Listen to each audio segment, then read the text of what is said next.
others as well. Anyone who'd want to join, so welcome. I'd like to start moving these earlier into the evening, but this is where we're at for now. All right.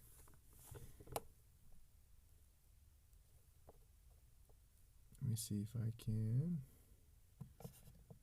get the second screen set up so I can make sure that I'm showing what we need to see here. A little bit more proficient. And do a mic check.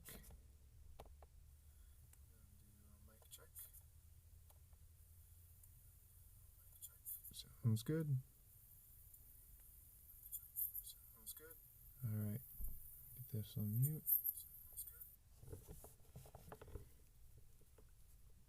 And go ahead and get started. Try to brighten this up a little bit so I can see a bit better. Yeah, let's go ahead and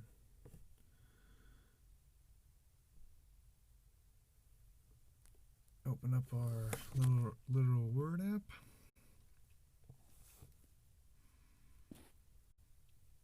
I'm doing a little bit better at bookmarking where we left off, so we can kind of dive right back in.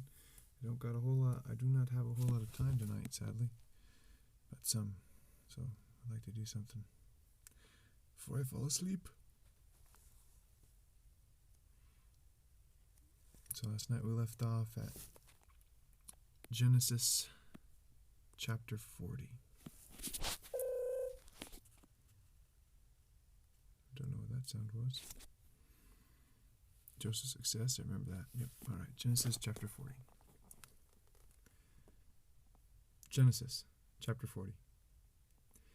Then it came about after these things, the cupbearer and the baker for the king of Egypt offended their lord, the king of Egypt. Pharaoh was furious with the two officials, the chief cupbearer and the chief baker. So he put them in confinement in the house of the captain of the bodyguard, in the jail, the same place where Joseph was imprisoned. The captain of the bodyguard put Joseph in charge of them, and he took care of them, and they were in confinement for some time. Then the cupbearer and the baker of the king of Egypt, who were confined in jail, both had a dream in the same night, each man with his own dream, and each dream with its own interpretation. When Joseph came into them in the morning and observed them, behold, they were dejected. He asked Pharaoh's officials who were with him in confinement in his master's house, "Why are your faces so sad today?" Then they said to him, "We have had a dream, and there is no one to interpret it." Then Joseph said to them, "Do not interpretations belong to God?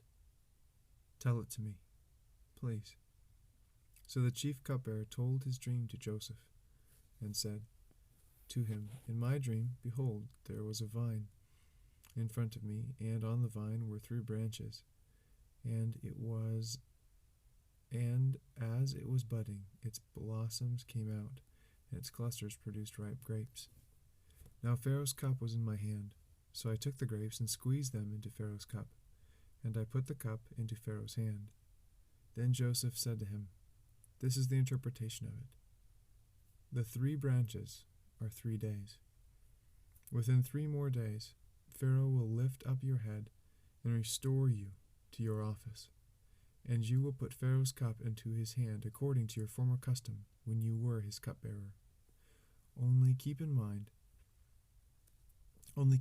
in mind when it goes well with you, and please do me a kindness by mentioning me to Pharaoh, and get me out of this house. For I was, in fact, kidnapped from the land of the Hebrews, and even here I have done nothing that they should have put me into the dungeon."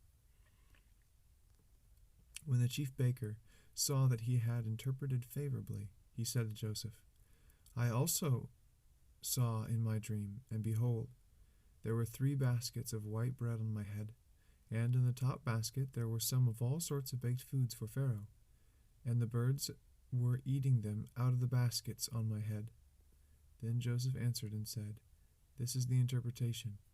The 3 baskets are 3 days.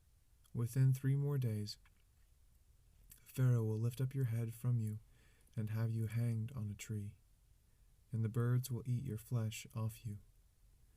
Thus it came about on the third day, which was Pharaoh's birthday, that he made a feast for all his servants, and he lifted up the head of the chief cupbearer and the head of the chief baker among his servants. He restored the chief cupbearer to his office, and he put the cup into Pharaoh's hand. But he hanged the chief baker, just as Joseph had interpreted to them. Yet the chief cupbearer did not remember Joseph, but forgot him. Oh, that's got to be tough. To forget someone who so clearly did something good for you. Let's keep going. I mean, I'm reading this just as much for my sake as for anyone else's. Investing in God's Word, I believe, is critically important. So I'm trying to do it, even if I'm exhausted. Genesis chapter 41. Now it happened at the end of 2 full years that Pharaoh had a dream, and behold, he was standing by the Nile. And lo, from the Nile there came up 7 cows, sleek and fat, and they grazed in the marsh grass. Then behold, 7 other cows came up after them from the Nile, ugly and gaunt, and they stood by the other cows on the bank of the Nile. The ugly and gaunt cows ate up the 7 sleek and fat cows. Then Pharaoh awoke. He fell asleep and dreamed a second time, and behold, 7 ears of grain came up on a single stalk, plump and good. Then behold, 7 ears, thin and scorched by the east wind, sprouted up after them. The thin ears swallowed up the 7 plump and full ears. Then Pharaoh awoke, and behold, it was a dream. Now in the morning his spirit was troubled. So he sent and called for all the magicians of Egypt, and all its wise men. And Pharaoh told them his dreams. But there was no one who could interpret them for Pharaoh. Then the chief cupbearer spoke to Pharaoh, saying, I would make mention today of my own offenses. Pharaoh was furious with his servants, and he put me in confinement in the house of the captain of the bodyguard, both me and the chief baker. We had a dream on the same night, he and I. Each of us dreamed according to the interpretation of his own dream. Now a Hebrew youth was with us there, a servant of the captain of the bodyguard, and we related them to him, and he interpreted our dreams for us. To each one he interpreted according to his own dream. And just as he interpreted for us, so it happened. He restored me to my office, but he hanged him.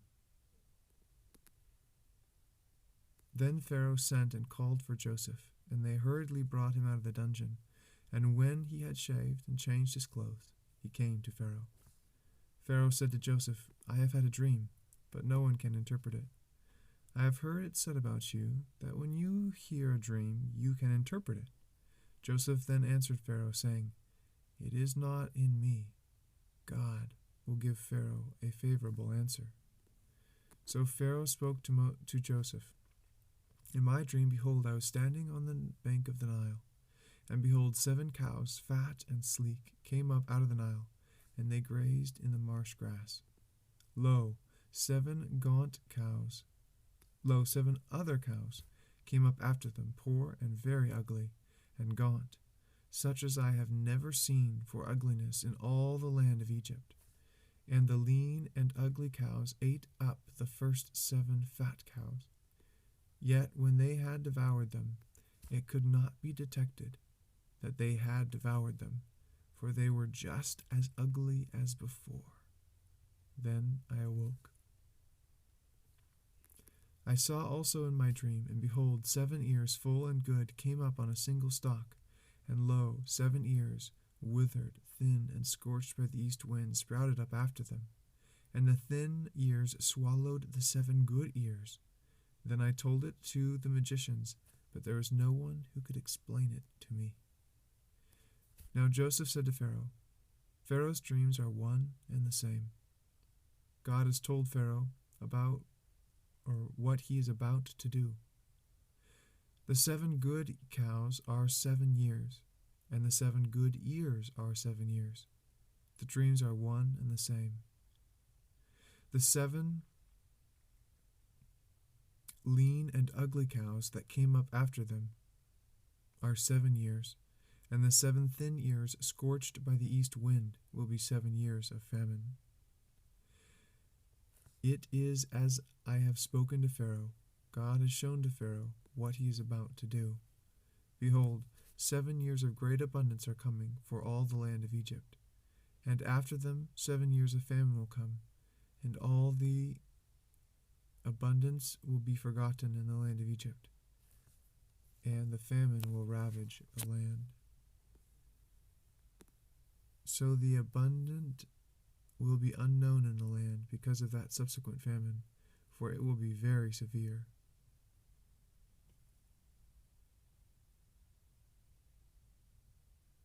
Now, as for the repeating of the dream to Pharaoh twice, it means the matter is determined by God, and God will quickly bring it about. Now let Pharaoh look for a man discerning and wise, and set him over the land of Egypt. Let Pharaoh take action and appoint overseers in charge of the land, and let him exact 1/5 of the produce of the land of Egypt in the 7 years of abundance. Let them gather all the food of these good years that are coming, and store up the grain for food in the cities under Pharaoh's authority, and let them guard it. Let the food become as a reserve for the land for the 7 years of famine which will occur in the land of Egypt, so that the land will not perish during the famine. Now the proposal seemed good to Pharaoh and to all his servants. Then he said to his servants, "Can we find a man like this, in whom is a divine spirit?"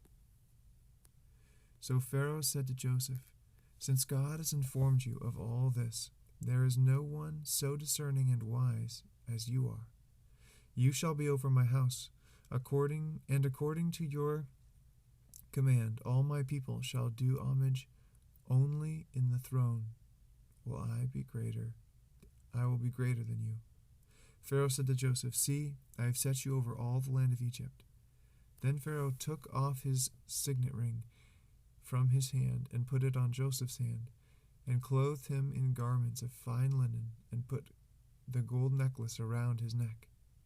He let him ride in his second chariot, and they proclaimed before him, "Bow and kneel," and he set him over all the land of Egypt. Moreover, Pharaoh said to Joseph, "Though I am Pharaoh, yet without your permission, no one shall raise his hand or foot in the land of Egypt."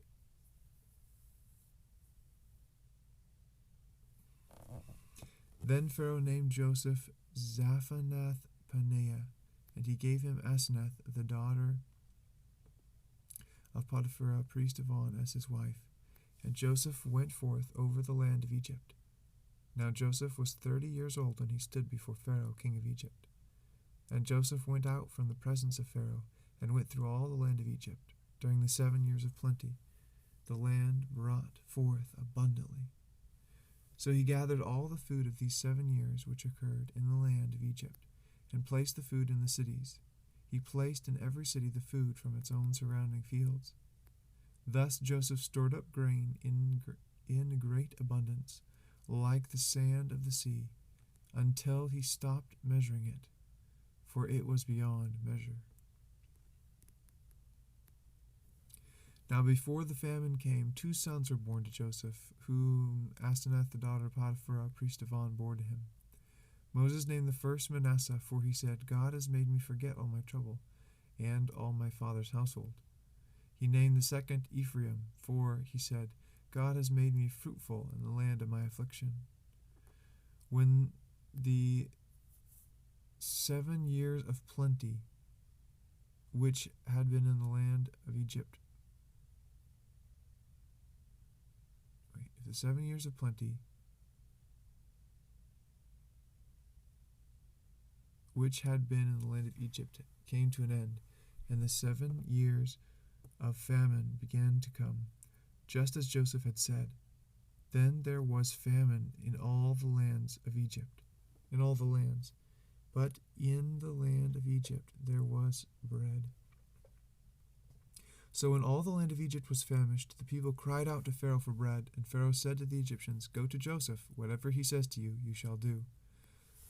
When the famine was spread over all the face of the earth, then Joseph opened all the storehouses and sold to the Egyptians, and the famine was severe in the land of Egypt.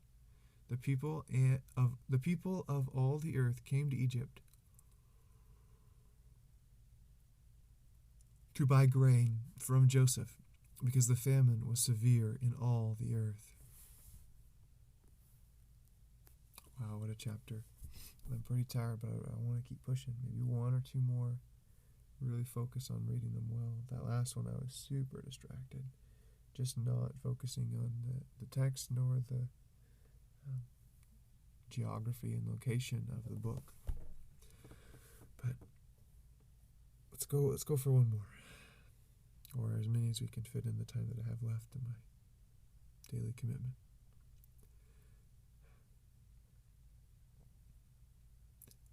Genesis chapter 42. Now Jacob saw that there was grain in Egypt, and Jacob said to his sons, Why are you staring at one another? He said, Behold, I have heard that there is grain in Egypt. Go down there and buy some for us from that place, so that we may live and not die. Then 10 brothers of Joseph went down to buy grain from Egypt. But Joseph did not send Joseph's brothers.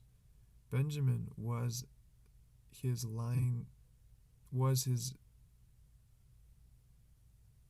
brothers, for he said, I am afraid the harm.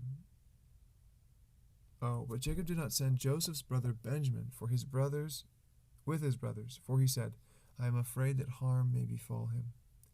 So the sons of Israel came to buy grain among those who were coming, for the famine was in the land of Canaan also.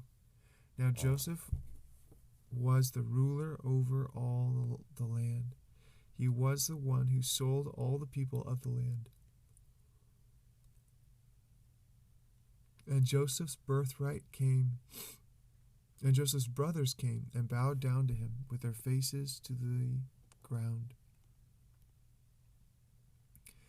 When Joseph saw his brothers, he recognized them, but he disguised himself to them and spoke to them harshly and he said to them, Where have you come from?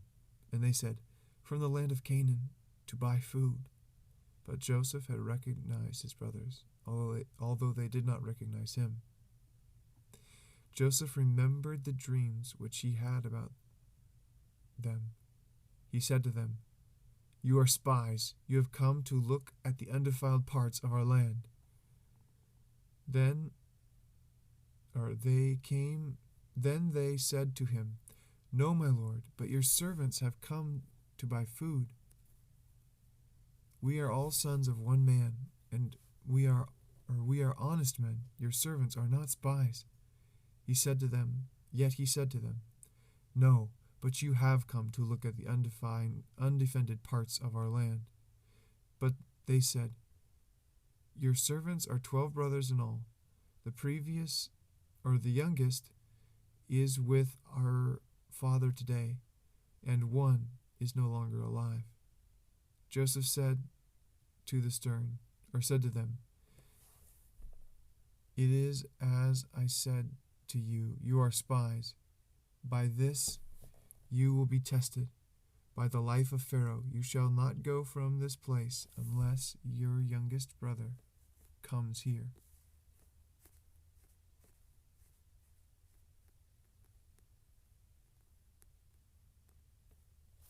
Okay.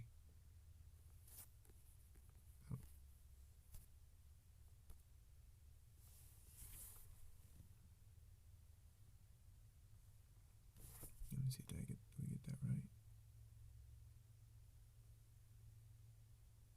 No, looks like we read 41.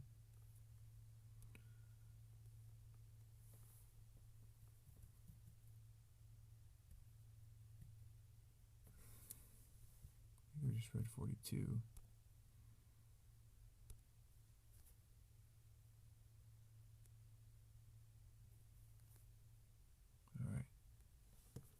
think we can sneak in one more tonight.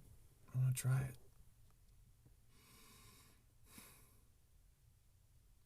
Genesis chapter 43. Now the famine was severe in the land. So it came about, when they had finished eating the grain which they had brought from Egypt, that their father said to them, Go back, buy us a little food. Judah spoke to him, however, saying, The man solemnly warned us, You shall not see my face unless your brother is with you. If you send our brother with us, we will go down and buy you food. But if you do not send him, we will not go down. For the man said to us, You will not see my face unless your brother is with you. Then Israel said, Why did you treat me so badly, by telling the men whether you still had another brother? But they said, The man questioned particularly about us and our relatives, saying, Is your father still alive? Have you another brother? So we answered his questions. Could we possibly have known that he would say, Bring your brother down? Judah said to his father Israel, Send the lad with me, and we will arise and go, that we may live and not die.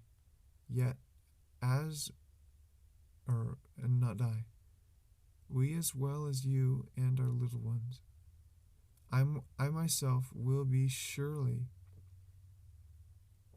on him, will be surety for him. You may hold me responsible for him. If I do not bring him back to you and set him before you, then let me bear the blame before you forever. If we had not delayed, surely by now we could have returned twice. Then their father Israel said to them, If it must be so, then do take some of the best products of the land in your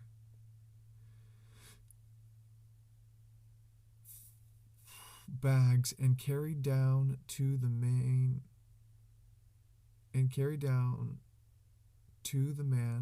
as a present a little balm and a little honey, aromatic gum and myrrh, pistachio nuts and almonds.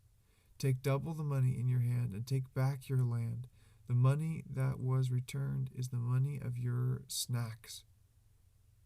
Perhaps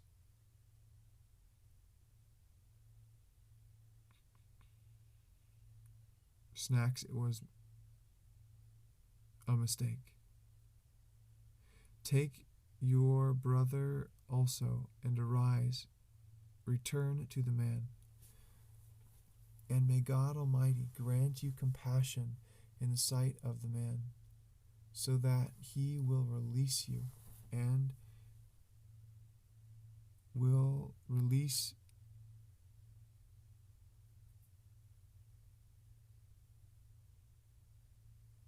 to you your other brother and Benjamin. As for me, if I am bereaved of my children, I am bereaved.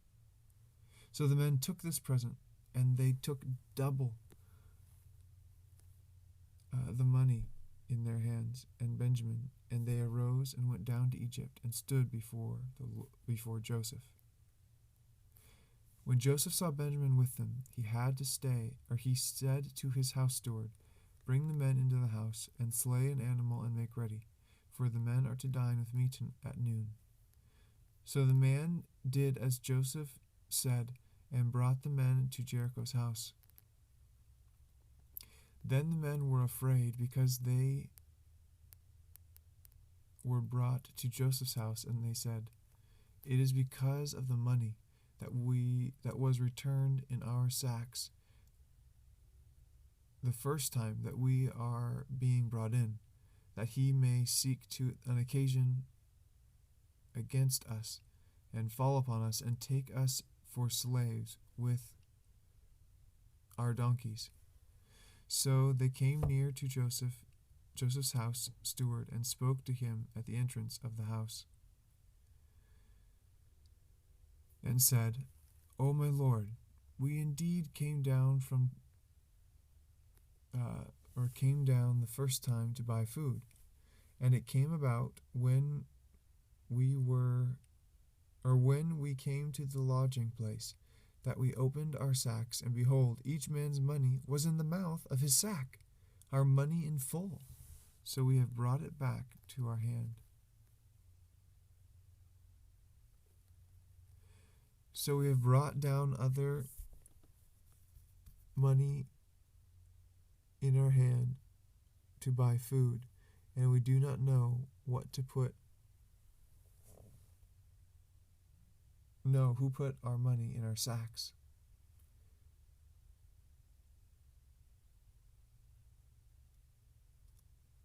He said, "Be at ease, do not be afraid.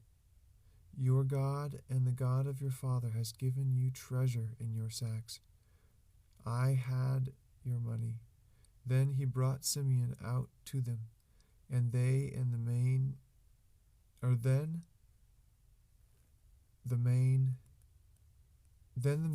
brought the men into Joseph's house and gave them water, and they washed their feet, and he gave their donkeys fodder. So they prepared the priests for Joseph's coming at noon, for they had heard that they were to eat a meal together. When Joseph came home, he brought into the house to him the present which was in their hand, and bowed down to the ground before him. Then he asked them about their welfare and said, "Is your old father, whom we used to speak, still alive?"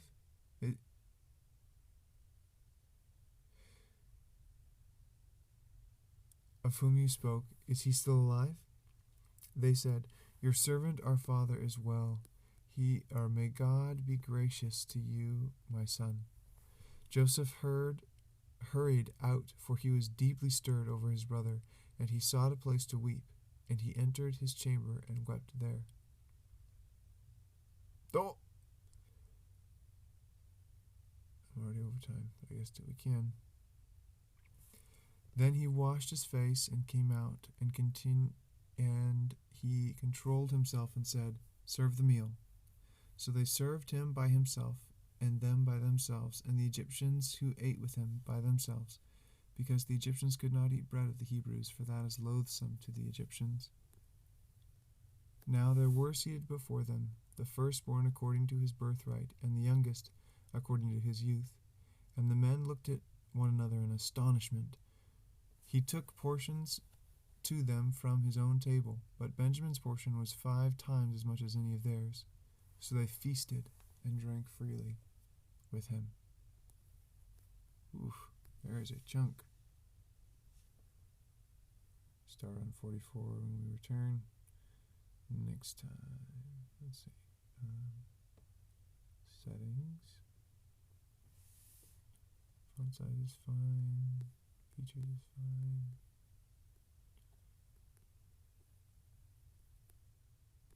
Dark interface.